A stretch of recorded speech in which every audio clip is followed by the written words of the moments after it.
3 minutes. I'd like to welcome each and every one of you to this afternoon's agenda meeting where we will be reviewing those action items that will be formally addressed next Tuesday evening, October 18th at 6 p.m. right here at City Hall. So we'll go ahead and kick it off to our city manager, Mr. Burrow, to review those action items. Thank you, Mayor, members of the board. You will have a guest that evening, a proclamation for National Business Women's Week presented by Sherry Mertz and members of the Hot Springs Women's Chamber. Under your agenda, your first item is consider Resolution R-22-158, a resolution acknowledging receipt of the City of Hot Springs financial statements for August 2022. And our Finance Director, Karen Scott, will present. Good evening, Mr. Mayor and Board. As you know, the monthly financial statements are issued to keep city management and constituents apprised of the financial condition of the City of Hot Springs. The financial statements will be attached to your agenda packet, and staff recommends you acknowledge receipt of the August 2022 financial statements. Any questions? Thank you. Next, we have Resolution R-22-159, a resolution approving a master agreement for professional engineering services for Hot Springs Memorial Field with Garver LLC, and our Airport Director, Glenn Barentine, is here to discuss. Thank you, sir. The airport went out for statement of qualifications, and we got back two proposals. After ranking and rating, Garver scored highest of the two. Garver has been our engineering firm for the last 5 years. During that time, they had over $9.1 million in projects at the airport. We were very happy with Garver, and this here is just a master agreement. No dollar amount is set to this contract. It's just sets out for other contracts, which I will bring back to y'all. Any questions of Glenn? Thank you. Thanks, sir. Just want to pause for a moment and make sure we all acknowledge that Director Dobb Smith is with us via Zoom. Hello there. Hi. She on the light. Moving on, we have Resolution R-22-160, a resolution awarding a term contract to Tactical Fire Equipment LLC for various fire hoses. Mayor, I'll handle this item. The City of Hot Springs sent out invitations to bid on the supply of various fire hoses for the Hot Springs Fire Department. Bids were received from two different vendors. Tactical Fire Equipment was the contractor with the lowest bid. This contract will be for a period of 1 year with the option to extend it for 4 additional 12-month terms. The amount of the contract will not exceed budgetary constraints. Tactical Fire total for one item each came in at $1,798.90 for the original bid. They did send in a corrected bid, which lowered the price to $1,748. The second bidder was Dana Safety Supplies. The hose they bid did not meet specifications and was higher at $2,286 with one item each. The reason this is a not to exceed budgetary constraints is we don't know how many hoses we'll need to purchase throughout the year, but we will maintain the integrity of the budget. Very good. Any questions? Yes, Director Trustee. Bill, approximately how many do we budget for on an annual basis? It ranges from year to year. Some years it could be 20,000. Some years it could be 30. Okay. Some years it could be 4,000. So that would be 10 to 15 hoses yeah. or something like that? Yeah. Okay. Very good. Thank you.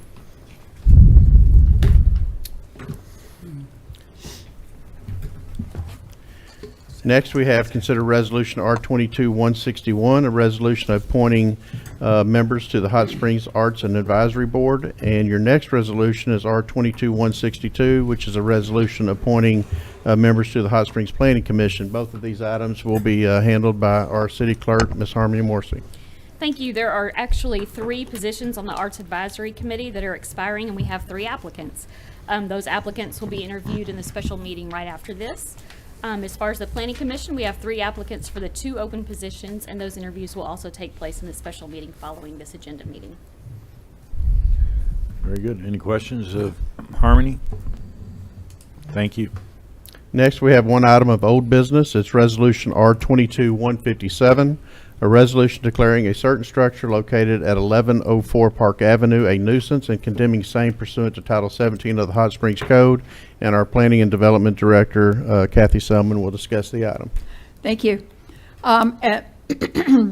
The proposal is for condemnation for the purpose of demolishing and clearing a vacant structure at 1104 Park Avenue. Owner occupied until 2008, but vacant for many years. This structure poses public health and safety risks. The structure was inspected and deemed unsafe for habitation because of extensive structural and foundation issues. The Arkansas Fire Prevention Code, Volume 2, Building, Section 116, Unsafe Structures and Equipment, subsection .1 states, structures or existing equipment that are or hereafter become unsafe, insanitary, or deficient because of inadequate means of egress facilities, inadequate light and ventilation, or which constitute a fire hazard, or are otherwise dangerous to human life or the public welfare, or that involve illegal or improper occupancy or inadequate maintenance, shall be deemed an unsafe condition. Unsafe structures shall be taken down and removed or made safe as the building official deems necessary and as provided for in this section. The vacant structures that are not secured against entry shall be deemed unsafe. Photos taken about a year ago, as well as October 5th, 2022, and today, October 11th, 2022, demonstrate that the building is not secured against entry and the building official deems the building unsafe. To clarify conflicting facts and testimony at the board's October 4th meeting, a chronology representing the enforcement record for 1104 Park Avenue is attached to your packet. Specifically including and following the January 2022 court action resulting from the owner's failure to respond to numerous notices to comply. The outline summarizes January 25th of this year, 2022, Mr. Vicentic was found guilty by Judge Graham of violating 5 counts of the vacant structure code. On 2 additional counts was found not guilty. After a hearing to determine sentencing, the court fined Mr. Vicentic $2,500. On the 24th of February this year, Mr. Vicentic appealed the district court decision to circuit court. In April of 2022, a trial in circuit court was continued to June of 2022. On July 11th, 2022, Mr. Vicentic was found guilty by Judge Ohm in circuit court on 5 counts of violating the vacant structure code. Total fines were reduced at that time to $2,000 from $2,500.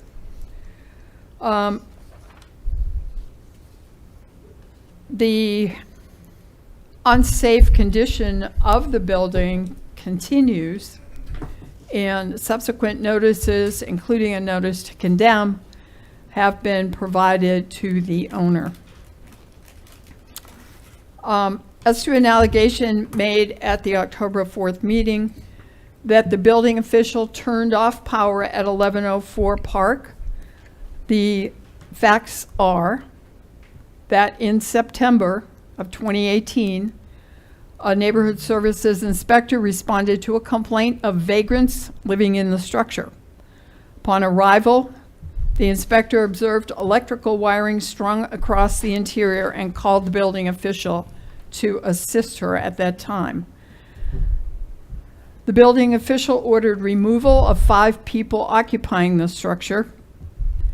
He determined the building conditions to be unsafe, and the building official reports that Mr. Vicentic, the owner, was present at that time.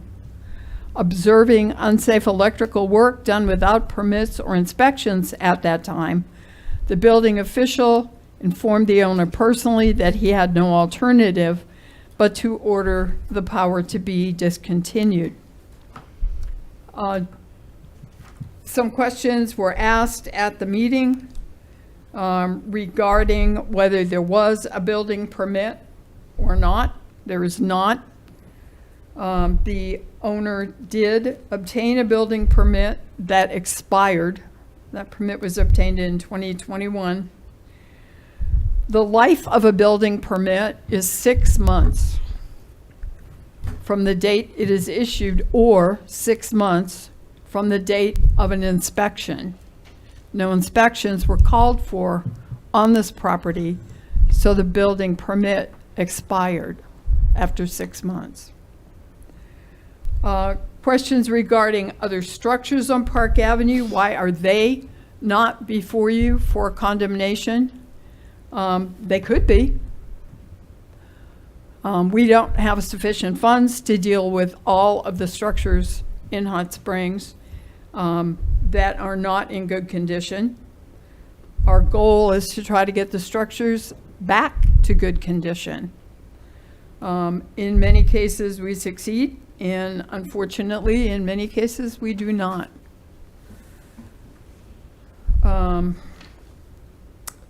So, to conclude, due to the extent of deterioration, the inability or unwillingness of the property owner to make repairs to stabilize and bring this structure into compliance, and having no reasonable alternative, the structure should be raised and removed.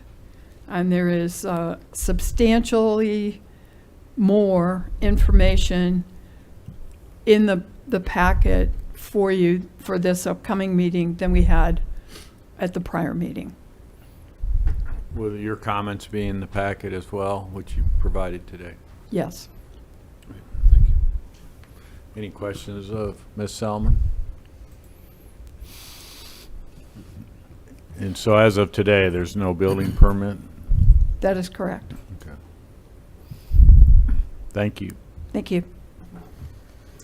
Mayor, we'll now start the new business of your agenda, and the next three items have to do with ad valorem taxes, Resolution R22-163, Resolution R22-164, and Resolution 22-165. Currently, I'm not recommending any mills to the board for a levy, and all three of these items, though, will be covered in a little more detail by our city clerk. Thank you. Yes, each year the Board of Directors must certify to the Quorum Court the rate of taxation on real estate and personal property located within the city for the purposes of raising general fund revenue, contributing to fire pension millage, as well as police pension.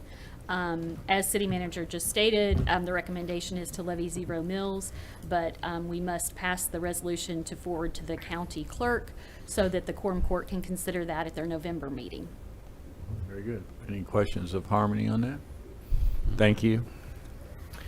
Next, we have consider ordinance, your first ordinance of the evening, O-2242, an ordinance amending ordinance number 5532, 5742, and 5941, the City of Hot Springs flood damage prevention ordinance, by prohibiting camping on public property within flood zones, and our city attorney will address this item. Thank you, Bill. Mayor, members of the board, Hot Springs residents and visitors seek out the city parks and trails because they provide a connection with the natural environment, a network for biking and walking that promotes healthy living, an alternative transportation means, as well as social settings, which offers opportunities for meeting and exploring with friends and family. All of this helps to establish a sense of comfort and security. Well-designed and appropriate use parks and trails are great assets to a local community, but that asset can quickly become a liability if parks and trails become unsafe and, as a result, lose their value and benefit to the community. Keeping parks and trails safe is key to community wellness, and has a direct relationship to the usage rate of those parks and trails. The Board of Directors obviously understands the incredible value of parks and trails and continues to support the maintenance and expansion of such facilities. This summer alone, the board voted to apply for grant funding for Velocity Park, accepted donation of land for a future Southwest Trail, and awarded a contract to support improvements to the Whittington neighborhood and park area. in implementing the board's actions to support the city facilities, staff has identified potential hazards related to Hot Springs parks and trails.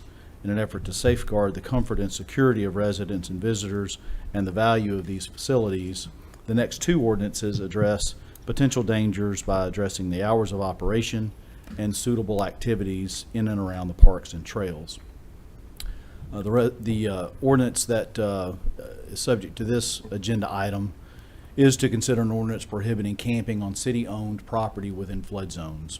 Historical flooding in downtown Hot Springs along Hot Springs Creek dates back to 1885. Although flood control and improvements have been and continue to be made, flooding can still occur today as a result of rainfall, rising waters in areas of creeks, streams, and occasionally lakes. Flooding often comes with little or no warning. The Arkansas State Legislature has determined that there are communities and areas within this state that have suffered from and are threatened by floods and the incidence of hazards of flooding, and that flooding in the area causes destruction of life and property and constitutes a hindrance to the health, safety, and welfare of Arkansans.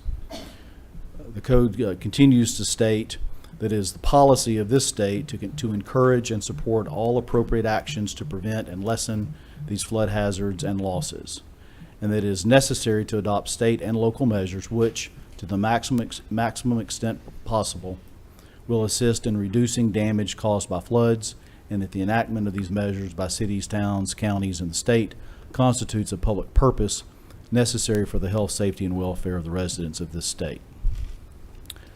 Arkansas Legislature has authorized each city, town, and county to adopt and enforce ordinances, building or zoning codes, or other appropriate measures regulating, restricting, or controlling the management and use of lands, structures, and other developments in flood-prone areas, and that the measures, in addition to all other matters, may restrict the development and use of land which is exposed to flood damage. The proposed ordinance finds that the use of city-owned land within special flood hazard areas for the purpose of camping poses a threat to life and property. To protect the health, safety, and welfare of residents and visitors of this city, camping on city-owned property within special flood hazard areas should be prohibited. To accomplish this, the ordinances which were referenced earlier as codified in Hot Springs Code 15.8.1 through 15.8.22 should be amended accordingly. Those amendments are the subject to the resolution, to the ordinance, and essentially add a section to the definitions which defines what camping would mean for purposes of this ordinance, and that would mean sleeping overnight, the erection of any temporary or semi-permanent shelter on or about the landscape, such as tents, huts, ostrich shelters, privy shelters, or preparing a sleeping bag or other bedding material, parking of a motor vehicle, motor home or trailer, or mooring of a vessel for the apparent purpose of overnight occupancy. This article, except where limited to city-owned property, would apply to all of the areas of special flood hazard within the corporate limits of the city of Hot Springs. The existing ordinance, we have a flood map, as I'm sure you've seen on the city's website. That is part of the ordinance that's already in effect. These are just simply amendments to that. The enforcement of this presents a little bit of a difference in your typical ordinance. While the violation of this ordinance would be subject to the general penalties provisions as set forth in Hot Springs Code 1.115, it would, however, with respect to prohibited camping, the violator would be given 24 hours notice to vacate such prohibited area. Any personal belongings remaining after said notice will be tagged and stored in a secure location up to 30 days. The putative owner may contact Public Works at their telephone number, which is listed in the ordinance, to retrieve said personal belongings. So this would amend our existing ordinance, which is, as Bill mentioned earlier in the title, is referred to as the City of Hot Springs Flood Damage Prevention Ordinance. That's an ordinance that's been around for many years. It has gone through a couple of modifications. That's primarily because of the flood zone mapping. But be happy to try to address any questions that you might have at this time, or if you choose to wait until the meeting. Any questions of Brian? I have a quick question. ma'am, yeah. You said property would be stored for 30 days. Is there a storage fee? No. Okay. If you would like that spelled out, I'll be happy to say at no cost. I just didn't know if we had, We- that's not we- something that I know of that we- we have already in the code. Well, storage fees. yeah, we've actually identified a location that is secure, fenced-in area. We actually have some of your residential totes, the 96-gallon residential totes that we received that did not have the embossed numbers, so they are not of much use to us. The company didn't want them back, so we have a stockpile of them. We plan to use those inside that fenced area. We'll tag the property that's left behind. If we know who left it, we'll provide them with a receipt of sorts that they can baggage claim, if you will, that they can come to the location and retrieve it within that 30-day period. But it'll have we'll drill holes in the totes, put a padlock on it, keep it secure inside a fenced area. Any additional questions? Thank you. Next, we have ordinance O-2243, an ordinance amending policies and regulations for parks and trails. And again, our city attorney, Mr. Albright, will present. Thank you, Bill. With respect to this ordinance, Arkansas law grants municipal corporations the power to make and publish bylaws and ordinances not inconsistent with the laws of the state, which as to them shall seem necessary to provide for the safety, preserve the health, promote the prosperity, and improve the morals, order, comfort, and convenience of such corporations and the inhabitants thereof. The City of Hot Springs owns and operates facilities defined in Hot Springs Code 11-2-13 as various owned public parks, pavilions, trails, and amenities thereof. The use of said facilities during certain hours poses a potential risk to the health, safety, and welfare of the residents and visitors of this city. To minimize potential risk, the proposed ordinance would amend our current Parks and Trails ordinance as codified in Title 11, Chapter 2, to include certain hours of operation, with the exception of programs that are approved by the city. All facilities which are owned and operated by the city would be closed to the public from 30 minutes after sunset until 30 minutes before sunrise. Any questions on that? Now, that, like the skateboard park with lights and that? Unless there is a city program that has been approved, Okay. it would be closed. If later after that is constructed and the lights are installed, and that is something that the board wants to see as a city program remaining open beyond dusk, then we can certainly do that. What Thank does you. it say now? Pardon? What's Well, the policy now? Okay, so that's really the problem. It is a policy. It's not an ordinance. Okay. We have an administrative policy that the parks are closed from 10 p.m. to 5 a.m. Do we have a reason why it went from 10 p.m. to sunset? Safety. Okay.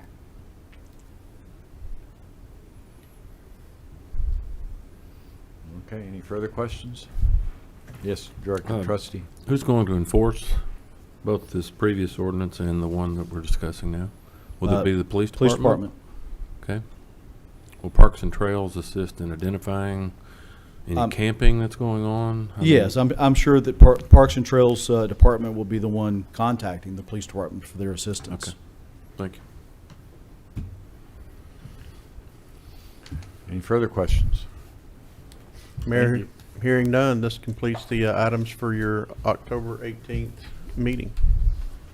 We have a special call meeting of the Board of Directors immediately following, so just give us a minute to change a few things around. We are going to be reviewing applicants for open positions on a couple of our boards and commissions. So thank you very much and have a great afternoon.